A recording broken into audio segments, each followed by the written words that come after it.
Nous avons dans un premier temps préparé le matériel et les éléments. Un cul de poule avec des œufs entiers, du sucre, de la farine, du beurre clarifié et de la farine pour chemiser le moule. Et ici, une partie facultative du beurre fondu. Au préalable, préchauffer son four à 170 degrés et préparer un bain-marie et le porter à ébullition. Nous avons ici un fouet à blanc, un thermomètre, une maryse, un pinceau, une écumoire et le moule à génoise.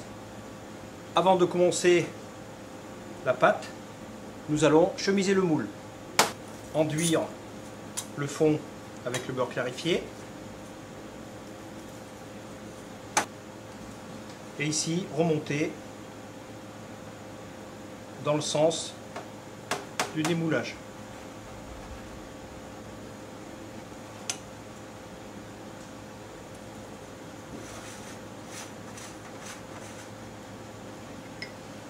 Nous allons maintenant ajouter la farine, puis la répartir.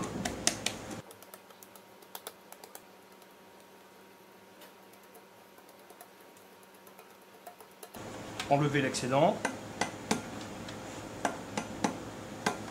Bien faire attention à ne pas mettre les doigts ici sur les parois. Tenir le moule comme ceci. Le moule est chemisé, nous allons commencer la pâte. Tamiser la farine.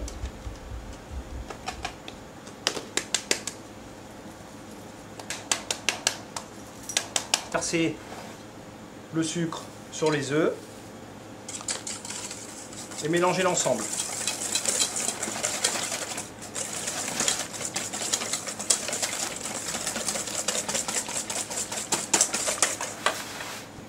L'eau du bain-marie est maintenant à ébullition. Il n'est plus nécessaire de rester sur le feu. Donc hors du feu, nous allons monter la génoise. L'eau est assez chaude. Il est important d'incorporer le maximum d'air. Pour cela, pratiquez un mouvement circulaire important. Cet appareil va être monté environ entre 45 et 50 degrés. Vérifiez que le récipient ne soit pas trop chaud. Si c'est le cas, retirez.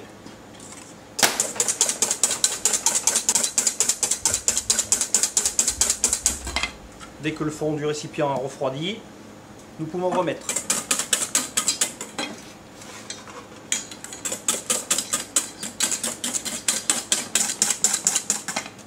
Nous avons atteint ici la bonne température.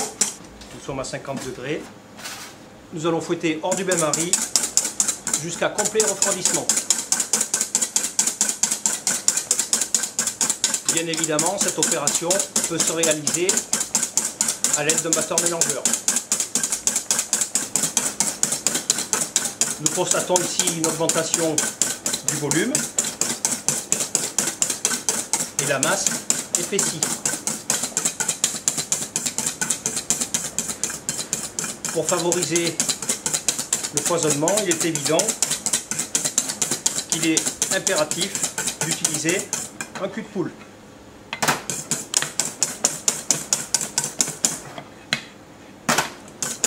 Le sabayon a refroidi.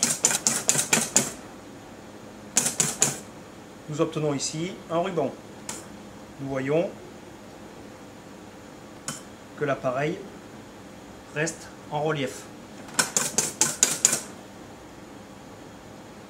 Le sabayon est prêt.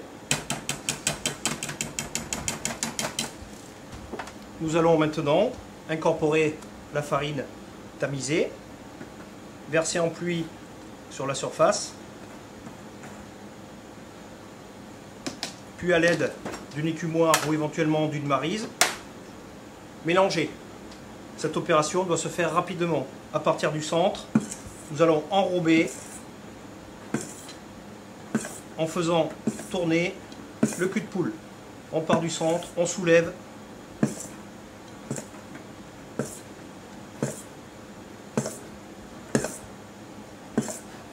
La même chose avec la maryse.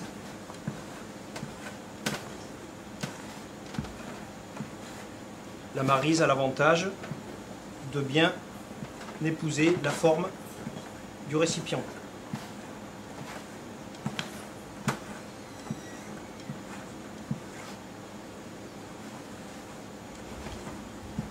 Bien aller au fond. Dès que nous ne voyons plus de farine, on arrête de mélanger pour éviter de chasser l'air. C'est le cas. L'appareil à génoise est terminé. Nous allons verser dans le moule.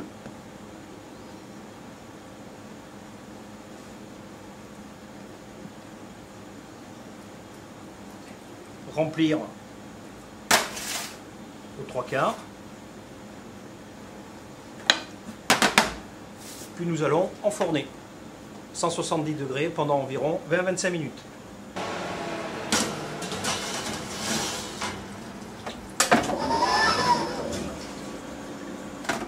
La génoise est maintenant cuite. Nous constatons ici un décollement sur les côtés. Quand on appuie, on l'entend craquer. Pour contrôler éventuellement, nous pouvons piquer la pointe d'un couteau. Elle doit ressortir sèche. Démouler immédiatement sur une grille la génoise sortant du four.